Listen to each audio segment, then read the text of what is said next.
What is up, everybody? Welcome back to RC's Gateway to Comics. Today we are going to be jumping back into the comic review aspect of this channel with a look at Sea Dog and Codename Killswitch issue 1. Now, this book is a creation by Mark Polton and Clint Holinsky. And I believe Mark Polton's son also had some creative input in this book with the character of Sea Dog. And we are going to be jumping into this, and I will be giving you my thoughts on it throughout this video. Now, the story of Sea Dog and Codename Killswitch is sort of a mixture of two different stories. Because Mark Polton had the character of Sea Dog concepted with the input of his son, and Clint Holinsky had the idea of Codename Killswitch. And it was sort of meshed together into one book, and it seemed very experimental. Now, the story behind this, the characters of Codename Killswitch are going after the villain Lord Shikari. And Shikari is trying to capture meta beings and is trying to harvest their powers to make some money on a black market.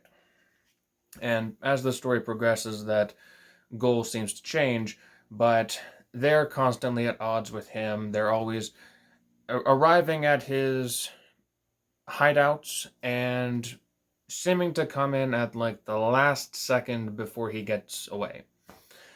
And as they are doing this, Sea Dog, which is a magical dog who is transformed into a rapper, also called Sea Dog, he is performing at various different avenues, clubs, all sorts of places, and people just think that it's like a dress-up act.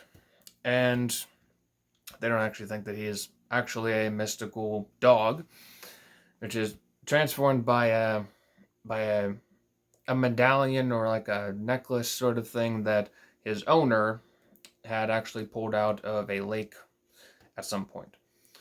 And he is actually a superhero who has the ability to turn into all sorts of different seafaring animals.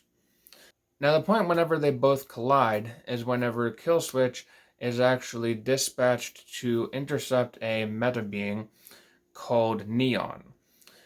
And Neon is a lovely young lady who is sort of able to, how do I describe it? Shoot energy bolts out of her hands that look like neon lights.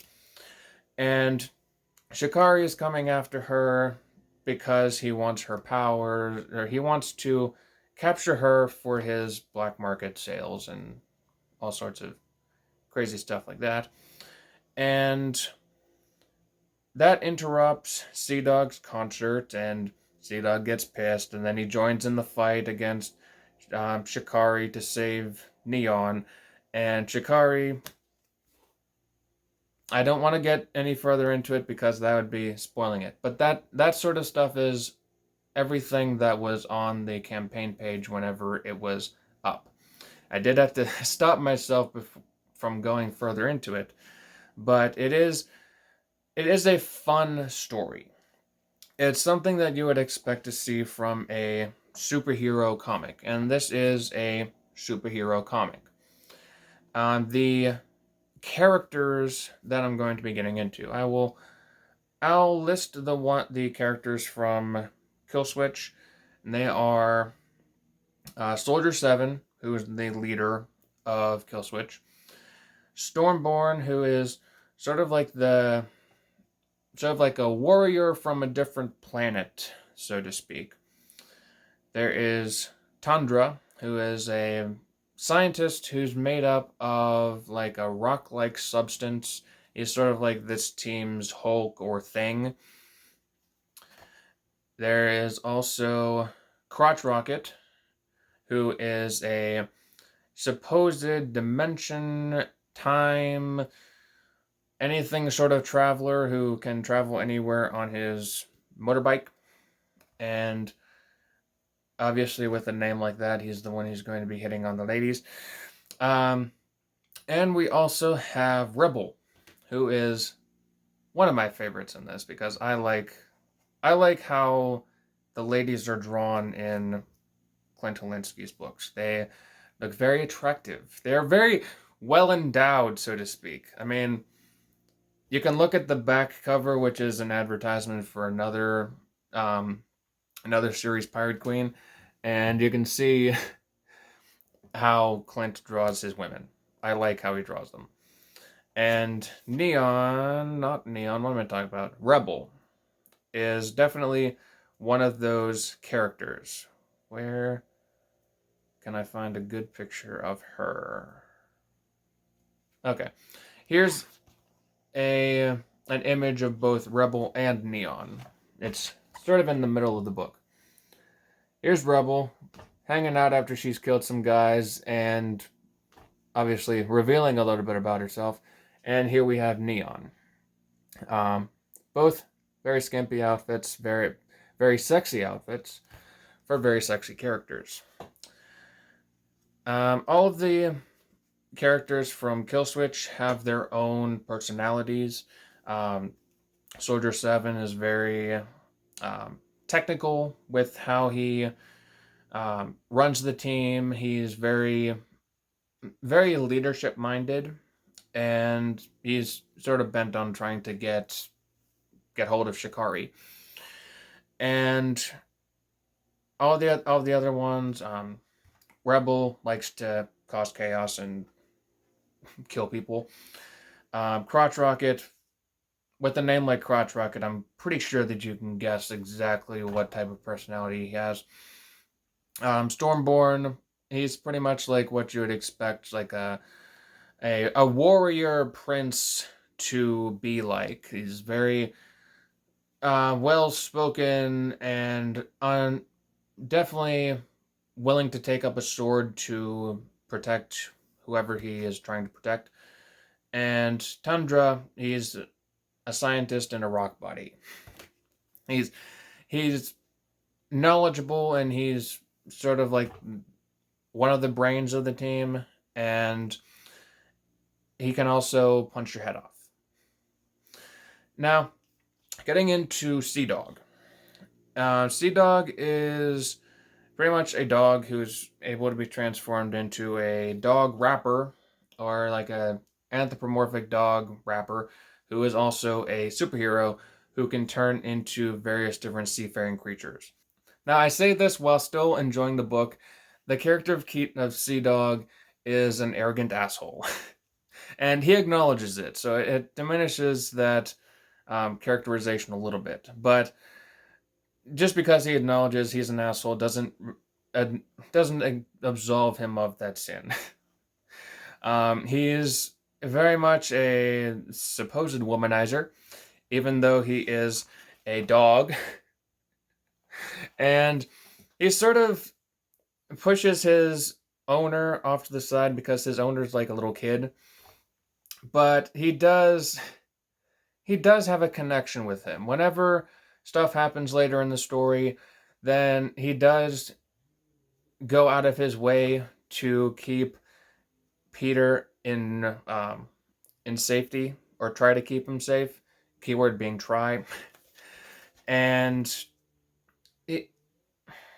it's sort of like a superhero whose ego has gone to his head, and he needs a constant reminder that this is where he came from and this is where he pretty much should be, because he's a dog who really shouldn't be in this position. And it's an intriguing concept, but with these different characters and the different stories that are going on in the plot, I'm not sure if combining them was the best idea. And whenever it came to looking at the story and seeing where it was going. Right now, there's only 2 issues of Sea Dog and Codename Killswitch out, and I'm not sure if there's going to be any other ones because it seems like Mark Polton and Clint Holinsky are sort of moving into various different other series that they're doing, but sticking to just the ones that are out. I did enjoy this book. The art, while I do have, while I have not been shy about saying certain things about Clint's art style before, namely in the sudden switches between really good and a little bit subpar, this book is done really well. It is very consistent, and the art does flow throughout. There are some instances where it seems like the detail on the characters is maybe shrunken down a little bit, and I do know the process behind how that might happen, but it's not noticeable enough to take away my enjoyment of this story. I do really enjoy the characters, though I do seem to like the Killswitch characters a little bit more than the Sea Dog character. Now, getting to my rating for Sea Dog and Codename Killswitch issue 1. I would have to say that given the amount of enjoyment that I got from this story, however mashed together it may seem, I will have to give this story a popcorn level. This is an interesting cast of characters to follow. I did find myself wanting to follow certain characters a bit more than others, but it is still an interesting story to see play out on these comic pages. I personally found myself most pulled to Rebel and Neon, but I'm a guy, so that's to be expected. And for those of you who weren't aware, and this video might still be up on my channel, but I actually made this fan art of Rebel and Neon, and it's something that I really enjoyed making, so hope you enjoyed that little excursion into my artistic world. But I will definitely be checking out further issues of this, if there are any further issues of it. I know that I have issue 2, but I haven't seen anything further past that. And I think there may be some reasons why, but I'm not entirely sure. So I'm not going to needlessly speculate on that. But I would definitely say that these are worth checking out. There are very interesting characters in here, and some funny characters as well. I mean, who names their character Crotch Rocket and not have them be a little bit funny? There is really good art. This is one of Clint's better books, I would say, whenever it comes to art, and I really do recommend you checking it out. So, with all that being said, if you guys enjoyed this video and would like to see more, please make sure to leave a like, comment what your thoughts are on Sea Dog and Codename Killswitch, and yeah, if you want to see more of these, then subscribe to the channel so we can continue to bring you more videos just like this. Thank you guys all for watching, and I will see all of you in the next video. Peace out.